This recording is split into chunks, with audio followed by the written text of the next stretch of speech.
কক্সবাজারের মহেশখালীর দুটি ভাসমান এলএনজি টার্মিনাল থেকে গ্যাস সরবরাহ এখনও স্বাভাবিক হয়নি। এতে জাতীয় গ্রিডে তৈরি হয়েছে বড় ধরনের গ্যাস ঘাটতি, যার প্রভাব পড়ছে শিল্প কারখানা, সিএনজি স্টেশন ও আবাসিক গ্রাহকদের ওপর।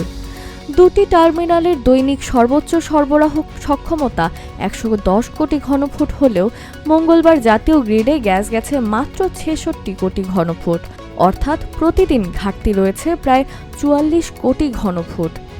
এর মধ্যে এক্সিলারেট এনার্জির টার্মিনালে এলএনজির মজুদ অনেকটাই কমে এসেছে। বর্তমানে এই টার্মিনাল থেকে সরবরাহ হচ্ছে মাত্র ১১ কোটি ঘনফুট, আর সামিটে টার্মিনাল থেকে যাচ্ছে প্রায় ৫৫ কোটি ঘনফুট। এদিকে সৌদি আরব থেকে আসা একটি এলএনজি বাহী কার্গো গ্রহণ করেনি এক্সিলারেট এনার্জি। কার্গোটি গ্রহণে ঝুঁকি রয়েছে এমন কারণ দেখিয়ে সেটি ফিরিয়ে দেওয়ার প্রক্রিয়া চলছে।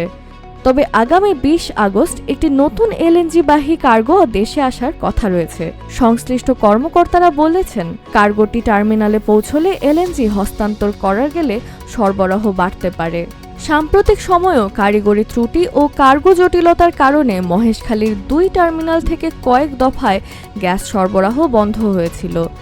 এদিকে গ্যাসের চাপ কমে যাওয়ায় কোথাও শিল্প উৎপাদন ব্যাহত হচ্ছে, কোথাও সমস্যায় পড়ছেন সিএনজি ও আবাসিক গ্রাহকরা। ২০ আগস্টের কার্গো আসার পর পরিস্থিতির উন্নতির আশা থাকলেও গ্যাস সরবরাহ পুরোপুরি স্বাভাবিক হতে কত সময় লাগবে তা এখনও নিশ্চিত নয়।